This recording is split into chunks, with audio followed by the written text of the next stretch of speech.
Tahukah kita hari terakhir dari kehidupan Rasulullah Muhammad sallallahu alaihi wasallam?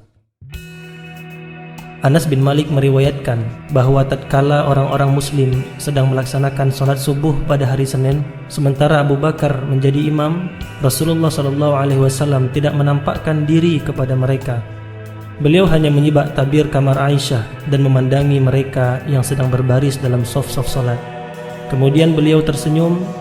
Abu Bakar mundur ke belakang hendak berdiri sejajar dengan saf, karena dia mengira Rasulullah sallallahu alaihi wasallam akan keluar untuk salat dan menjadi imam.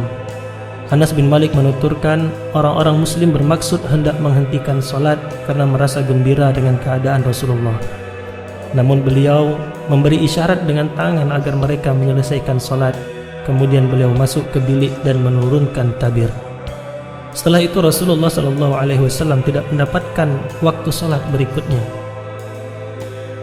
Waktu duha semakin beranjak. Nabi sallallahu alaihi wasallam memanggil putrinya Fatimah. Lalu beliau membisikkan sesuatu kepadanya hingga Fatimah menangis. Kemudian Rasulullah mendoakan Fatimah. Setelah itu beliau membisikkan kepada Fatimah hingga kemudian Fatimah tersenyum. Di kemudian hari kami menanyakan kejadian ini kepada Fatimah. Fatimah menjawab, Nabi SAW membisiki aku bahwa beliau akan meninggal dunia. Lalu aku pun menangis.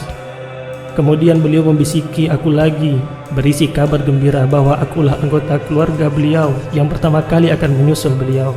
Maka aku pun tersenyum. Nabi SAW juga mengabarkan kepada Fatimah bahwa dia adalah pemimpin wanita semesta alam. Fatimah bisa melihat penderitaan yang amat berat pada diri Rasulullah sallallahu alaihi wasallam. Maka Fatimah berkata, "Alangkah menderitanya engkau wahai ayah."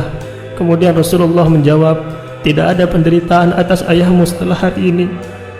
Kemudian Rasul memanggil Hasan dan Husain, lalu memeluk keduanya dan memberikan nasihat yang baik-baik.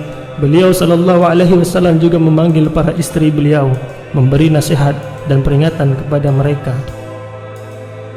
Rasa sakit beliau semakin bertambah berat, ditambah lagi pengaruh racun yang disusupkan dalam daging oleh wanita Yahudi yang beliau makan sewaktu di Khaybar, hingga beliau bersabda, "Wahai Aisyah, aku masih merasakan sakit karena makanan yang sempat aku cicipi di Khaybar.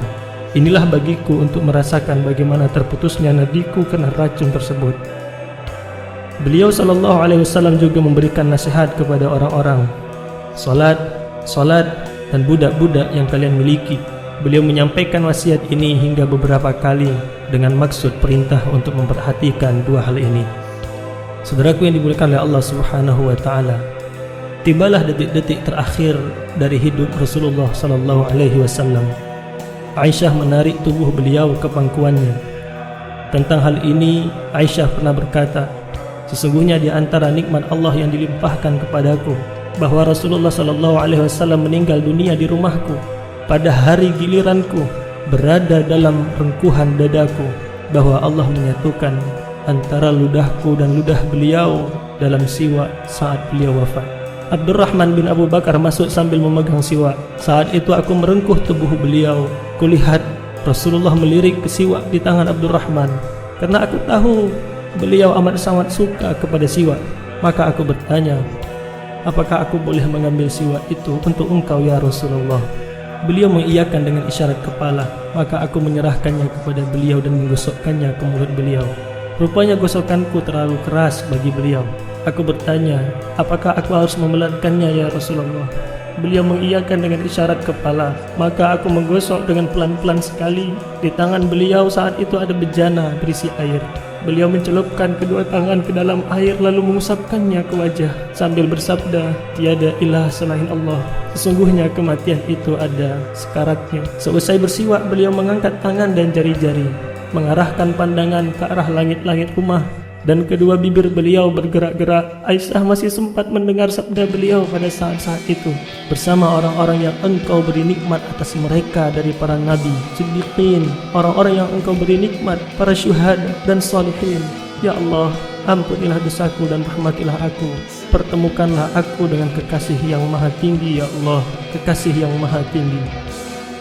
Kalimat yang terakhir ini diulang sampai 3 kali, yang disusul dengan tangan beliau yang melemah Inna lillahi wa inna ilaihi raji'un. Beliau telah berpulang kepada kekasih yang maha tinggi dalam usia 63 tahun lebih 4 hari.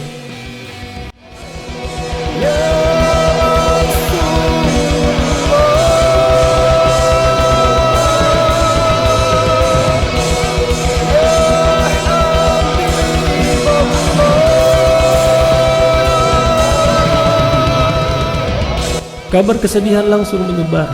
Seluruh pelosok Madinah seakan berubah menjadi muram. Anas bin Malik menuturkan, "Aku tidak pernah melihat suatu hari yang lebih baik selain hari saat Rasulullah Shallallahu Alaihi Wasallam masuk ke tempat ini, dan tidak kulihat hari yang lebih buruk dan lebih muram selain hari di mana Rasulullah Shallallahu Alaihi Wasallam meninggal dunia." Setelah beliau meninggal, Fatimah berkata, "Wahai ayah, Rabb telah memenuhi doamu. Wahai ayah, surga Firdaus tempat kembalimu. Wahai ayah, kepada Jibril kami mengabarkan wafatmu." Setelah mendengar kabar kematian Rasulullah SAW, Umar hanya berdiri mematung seperti tidak sadar. Kemudian Umar berkata, "Sesungguhnya beberapa orang munafik beranggapan bahwa Rasulullah akan meninggal dunia. Sesungguhnya beliau tidak meninggal dunia, tetapi pergi ke hadapan Rabb-Nya, seperti yang dilakukan Musa bin Imran yang pergi dari kaumnya selama 40 hari, lalu kembali lagi kepada mereka setelah beliau dianggap meninggal dunia. Demi Allah, Rasul SAW benar-benar akan kembali, maka tangan dan kaki orang-orang yang beranggapan bahwa beliau meninggal dunia hendaknya dipotong." Umar tidak percaya bahwa Rasulullah SAW meninggal. Abu Bakar dari tempat tinggalnya di dataran tinggi Madinah, Abu Bakar memacu kudanya, lalu turun dan masuk masjid tanpa berbicara dengan siapapun. Dia masuk dan menemui Aisyah, lalu mendekati jasad Rasulullah SAW yang diselubungi kain berwarna hitam. Abu Bakar menyibak kain itu lalu menutupnya kembali, memeluk jasad beliau sambil menangis. Kemudian Abu Bakar berkata, "Demi ayah dan ibuku sebagai tebusanmu, Allah tidak akan menghimpun dua kematian pada diri engkau. Kalau memang kematian ini sudah ditetapkan atas engkau, berarti memang engkau sudah meninggal dunia." Kemudian Abu Bakar keluar rumah. Saat itu Umar sedang berbicara di hadapan orang-orang. Kemudian Abu Bakar berkata, "Duduklah engkau wahai Umar." Umar tidak mau duduk. Orang-orang beralih ke Abu Bakar dan meninggalkan Umar. Abu Bakar berkata, "Barang siapa di antara kalian yang menyembah Muhammad, maka sesungguhnya Muhammad telah meninggal dunia. Tetapi barang siapa di antara kalian menyembah Allah, maka sesungguhnya Allah itu maha hidup dan tidak meninggal." Allah Subhanahu wa ta'ala berfirman, "Na'udzubillahi minasyaitonir rajim. Wa ma Muhammadun illa rasul qad khalat min qablihi ar-rusul afa imma aw qutila qalabtum ala aqabikum wa may yanqalib ala aqibaihi falan yadurrallaha syai'an wa sayajzillahu asy-syakirin." Ali Imran 144. Muhammad itu tidak lain hanyalah seorang rasul. Sungguh telah berlalu sebelumnya beberapa rasul. Apakah jika dia wafat atau dibunuh, kamu berbalik kembali murtad? Barang siapa yang berbalik ke belakang, maka ia tidak dapat mendatangkan mudarat kepada Allah sedikit pun, dan Allah akan memberi balasan kepada orang-orang yang bersyukur. Ibnu Abbas menuturkan, "Demi Allah, seakan-akan mereka tidak tahu bahwa Allah telah menurunkan ayat ini hingga saat Abu Bakar membacakannya, maka semua orang mempelajari ayat ini. Tak seorang pun di antara mereka yang mendengarnya, melainkan membacanya." Ibnul Musayyab menuturkan bahwa Umar berkata, "Demi Allah, setelah mendengar Abu Bakar membacakan ayat tersebut, aku pun menjadi linglung hingga aku tak kuasa mengangkat kedua kakiku, hingga aku terduduk ke tanah saat mendengarnya, dan kini aku sudah tahu bahwa Nabi SAW memang sudah meninggal dunia."